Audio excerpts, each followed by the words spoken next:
আলাইকুম রহমতুল্লাহি ওয়া বারাকাতুহু। ওয়ালাইকুম আসসালাম ইয়া রহমতুল্লাহ বারকাতুহু। যে আপনি যে ক্ষেত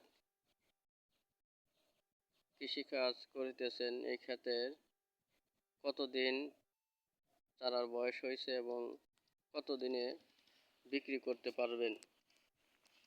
এই চারার বয়স আজকে হলে 14 দিন, ম্যাক্সিমাম আজকে 14 দিন। কার্তিক মাসের শেষ, অগ্রহায়ণ মাসের অর্ধেকের দিকে আল্লাহর রহমত আমি চিন্তা ভাবনা করতেছি এটা বেচা বিক্রি হবে আর কি, বাকিটুক আল্লাহর কাছে। আলহামদুলিল্লাহ। প্রিয় দেশবাসী, শুনলেন কৃষি কাজের কিঞ্চিত পরিমাণ একটু কথা। আপনারা দোয়া করবেন এবং কৃষিকাজ মনোযোগ দিবেন এবং আল্লাহ রাব্বুল আলামিনের শুকরিয়া আদায় করবেন, আল্লাহ রাব্বুল আলামিনের ইবাদত করবেন ইনশাআল্লাহ।